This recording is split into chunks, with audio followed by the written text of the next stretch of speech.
नमस्कार। हमारे कार्यक्रम कुछ कविताएं कुछ कहानियां में आप सभी का हार्दिक अभिनंदन है। आज हमारे साथ हैं बेंगलुरु से वरिष्ठ साहित्यकार श्रीमती भगवती सक्सेना जी। तो आइए सुनते हैं श्रीमती भगवती सक्सेना जी से उनकी कहानी अनोखा जन्मदिन। नमस्कार दोस्तों, मैं भगवती सक्सेना गौड़ बेंगलुरु से जिया साहित्य मंच से कहानियों और कविताओं के प्रोग्राम में एक स्वरचित कहानी लेकर आई हूँ जिसका शीर्षक है अनोखा जन्मदिन। तो आप सुनिए मेरी कहानी। रमोला ने पति अजय से कहा, सुनो, कल शाम को तैयार रहना। एक नए दोस्त शर्मा जी आए हैं। उन्होंने पत्नी के जन्मदिन पार्टी में हमें बुलाया है। अजय जी भी रिटायर्ड हैं। रोज़ सुबह मॉर्निंग वॉक में लोगों से मिलना जुलना होता रहता है। नियत समय पर अजय जी पास ही की सोसाइटी में पहुंच गए।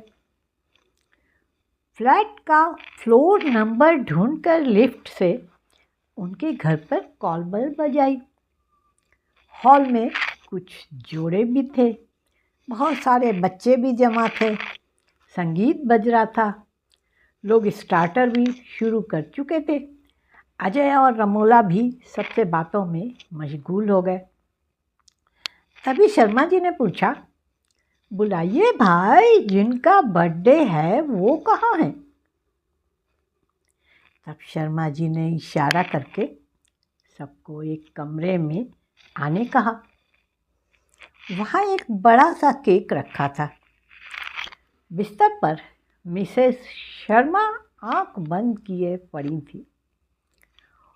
उनका हाथ धीरे से उठाकर उन्होंने केक काटने की कोशिश करी और स्वयं ही केक काटा। बच्चों के साथ हैप्पी बर्थडे टू यू गाना गाया। सब अचंभित हो देखते रहे, पर शर्मा जी बिल्कुल संयमित रह सबको केक खिला रहे थे। जन्मदिन पर खुशी से गाने गाए जा रहे थे। रमोला से रहा नहीं गया, पूछ बैठी, भाभी जी उठेंगी नहीं क्या? कुछ तबीयत खराब है? आइए बाहर आइए, नाश्ता लीजिए, मैं बताता हूँ। रूम से बाहर आते ही रुमाल से मुंह ढककर रो पड़े शर्मा जी। बोले, आज खुशी का दिन है, हम नाचेंगे गाएंगे। कल सुबह अजय जी को सब बताता हूँ।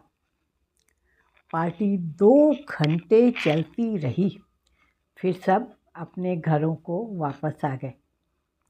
दूसरी सुबह जब अजय जी वॉक पर गए तो शर्मा जी उनके साथ गार्डन में बैठ गए। पहले ही उनके कंधे पर सिर रखकर रो पड़े। कुछ देर में उन्होंने संयत होकर बोलना शुरू किया। मेरी राधिका बचपन की मेरी दोस्त है। हम साथ खेले, फिर एक ही कॉलेज में पढ़े। दोनों इंजीनियर थे। दोनों के ही घर वाले हमारे इश्क से परिचित थे। शादी भी बड़े धूमधाम से हो गई।